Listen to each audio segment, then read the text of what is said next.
just took it to the face. Holy cow. Annihilated ankles, seeing stars, and batter's face versus fastball. In honor of the World Series kicking off, today we are breaking down and reacting to the brutal medical scenes and athletic injuries from American baseball. All right, let's dive right in. To go to a ball. Oh, right in the head. Stunned. Hasn't hit him yet of like what's happening. We do know he got a concussion from this. No intracranial bleeding, but that's the first thing you think about. Skull fracture and intracranial bleeding. There's the middle meningeal artery, and if it bleeds, then it can actually cause an epidural hematoma. Is up. You know, somebody's definitely altered. We're going to get an image of the head if somebody vomited right away, or if they have any focal neurologic deficits. These are things we're going to look for, and definitely get a CT scan of the head. An MRI won't be helpful. It's too slow. And in this case, you're looking at the bone and you're looking for blood. So the bone shows up better on a CT scan, as well as blood on a CT scan, especially for when time matters. And there's a fly ball, a shallow left coming on to Matsui. Can't make the play. Oh, look at that left hand. Oh my gosh. Hideki Matsui, Yankees. But it caught. Oh, that hand goes backwards. So when somebody fractures their left wrist, there's a lot of bones in the wrist. And majority of the time, when we're talking about a fracture of the left wrist, we're talking about the distal end of your forearm bones, meaning either a radius or an ulnar fracture. A lot of times they're kind of angled in weird positions. And sometimes we need to actually reduce them in the emergency department to get better healing. But most of the time, if the fracture goes into the joint, it definitely needs to be evaluated for repair by an orthopedic surgeon. Oh, so good hit. Okay, dropped. Nice. Go, go, go, go, go. Oh, man, the Diamondbacks player sliding to home.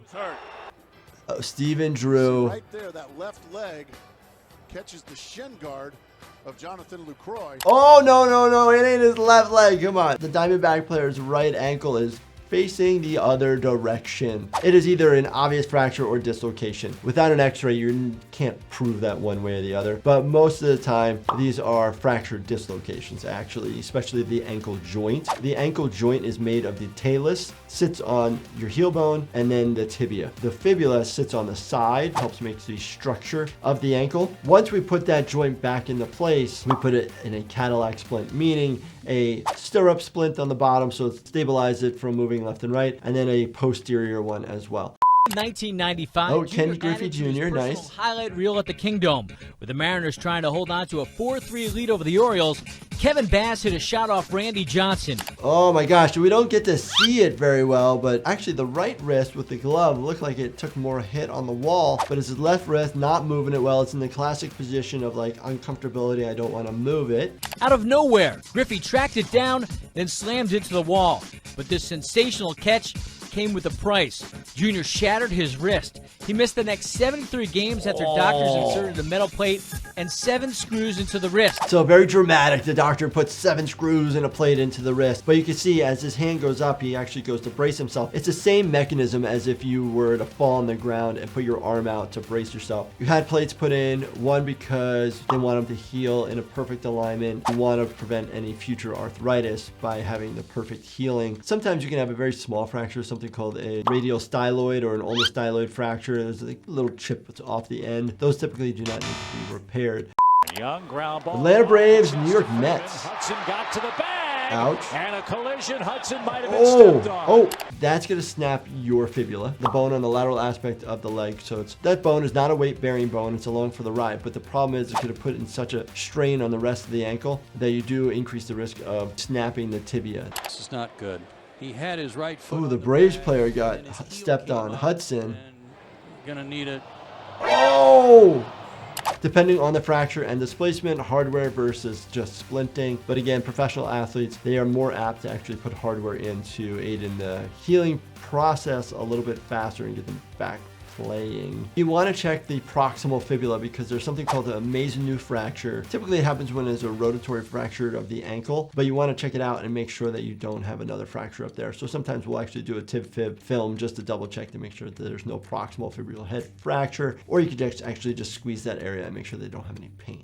An MRI has shown a broken bone. It's Oh. what the monitor called a compaction fracture just above his knee. Your knee in itself is made up of your distal femur, your proximal tibia, your little fibula that's on the side, and then your kneecap, which is your patella. But he injured his medial aspect of his femur, his distal end, and had a compression fracture, meaning that the amount of force squished his bone in. So he doesn't need to have surgery because it didn't crack it off. It's not displaced. It's not all torqued out of place. And it's not like you can go in there and suck the bone back out. It's compressed down. Hughes was hit by a comeback or line drive on Thursday in that game against Ow. Miami. Hughes does not need surgery. Man, that's gotta hurt. A lot of times when I see a femur fracture, that thing is due to gnarly force. It takes a lot of force to break a femur, and your muscles around your femur, the thigh, look at all the big muscles you got. They want to pull. So if the femur fractures, it actually wants to take those pieces and pull. And so that causes so much pain. So our job is actually to pull on the distal leg and pull it back down this way.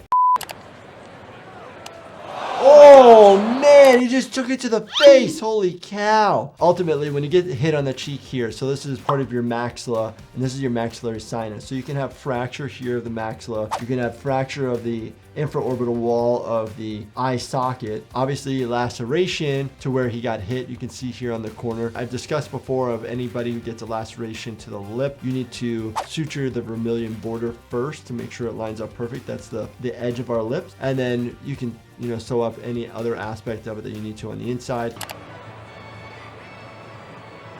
Oof. Oh, wow. Goodness. Right, it looked like the cheek. Typically, you'll end up getting black eyes in this area because the blood will actually seep underneath. There's a very small bone that protects that area. It's called the laminae papricia. If that breaks, you can get blood pretty easily to pool down there. About the top three teams. Here's a bunt that may have come back and hit Cowgill in the face. Oh, blood coming down. Wow. Wow, some of that red stuff coming way out of his face. Oh my gosh. We're seeing the red stuff drip from the bridge where he gets hit down. So that means that there's a laceration here. And actually, when you get cut on the bridge of your nose, it does bleed a lot, even from a very small injury. And it's just from the compression, pressure to that area, and a couple sutures that'll stop the bleeding. But the issue ends up being broken nose. So if you do break your nose, you will also get bleeding on the inside of your nose coming out. And so I always tell people, make sure you pinch your nose if you're having a nosebleed and lean forward. Seeing a lot of these baseball injuries really highlights just how important recovery is for your body. So if you're looking to optimize your sleep and recovery, definitely check out Do Not Disturb, our sleep supplement at Life Happens. You can grab it at lifehappens.com or find us on Amazon. If you guys enjoyed this and you want to see more sports related injuries, let me know in the comments, and let me know if you want to see more baseball injuries. So if you enjoyed this, definitely check out this playlist right here, binge watch everything. And as always, do me a favor, make sure you subscribe, turn on your bell notifications, and hit that like button for me. Thank you so much for watching, and stay healthy, my friends.